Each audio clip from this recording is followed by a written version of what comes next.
මේ තියෙන සංකීර්ණතාවක ආණ්ඩුව බය නැත්නම් මේ ජනමත විචාරණයකට මුහුණ දෙන්න බැරියයි. ඒක කරන්න කියලා. දැන් ඔය ආණ්ඩුව බය නැත්නම් කියන කාරණෙත් එක්ක ඒගොල්ලන්ට තර්කයක් ගේන්න පුළුවන්. හොරු අල්ලනවනේ. එතකොට මිනිස්සු ඇත්තටම මේ මිනිස්සු කැමතියි. ඔව් මිනිස්සු හොරු අල්ලනවට කැමතිනේ. එතකොට මේ නීතිඥ සංගමය එකතු වෙලා පොදු විපක්ෂයේ කාරණාවක් ඉෂ්ට කරන්න යනවා කියන එක හොරු අල්ලනවට අකමැතියි කියන්නේ. නෑ ඒක බොරුවක් නේ. දැන් උදාහරණයකට ඔබ දැන් ඕන විපක්ෂයේ නෙවෙයි ඕන කෙනෙක් අහන්න. දැන් අපි තමයි දැන් මම මේකට විරුද්ධයි. හැබැයි ඔබ සමාජ මාධ්‍යයේ දැක්කොත් කියන්නේ මට මේ මමත් හොරෙක්. එහෙම නැත්නම් මට ගායක් තියෙනවා ඉක්මනට බලයට එන්න.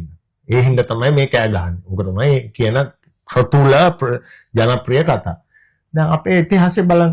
දැන් අපි තමයි ලංකාවේ මහින්ද රාජපක්ෂට විරුද්ධව පළවෙනි දූෂණ විරෝධී හඬ නැගුවේ 2010 දූෂණ විරෝධී කතාව. එතෙන් සිට අපි දිගටම ඒකට විරුද්ධ වුණා. එතකොට අපි මහින්ද රාජපක්ෂ 18 වෙනි සංශෝධනය ගේනකොටත් විරුද්ධ වුණා. අපි ගෝඨාභය රාජපක්ෂ 20 වෙනි සංශෝධනය ගේනකොටත් විරුද්ධ. විරුද්ධ විතරක් නෙවෙයි 21 නේ මම ශ්‍රේෂ්ඨ අධිකරණ ඉදිරියට ගිහිලා අභියෝග කරන්න සහභාගී වුණා.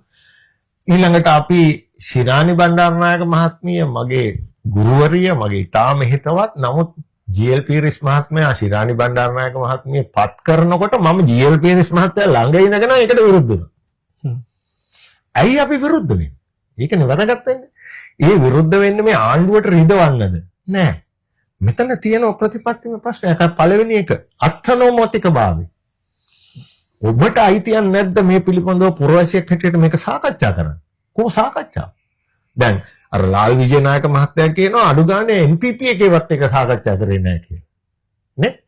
එතකොට එහෙම ආණ්ඩු ක්‍රම ව්‍යවස්ථා ගේන්න පුළුවන්ද සංශෝධන? මෙහෙම කරා ජීයා. එහෙම කරපු ඉතිහාසයක් තියෙනකොට JVP එක ආවේ.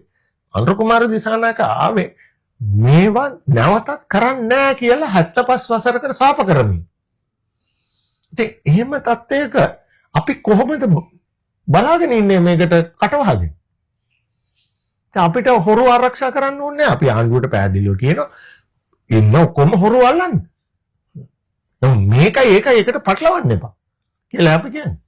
එතකොට මෙතන ඔබතුමාලගේ පිළියමක් තියෙනවද මොකක් හරි පිළියම අනාගතවාදීව දාන්න. අතීතයට බලපාන ලෙස නෙවෙයි අනාගතවාදීව දාන්න මේක. එතකොට මේ ප්‍රශ්න ටික විසඳනවා කියලා ප්‍රශ්න විසඳනව නෙවෙයි. දැන් මේ අනුර කුමාර මහත්තයාට ඕන දේනේ.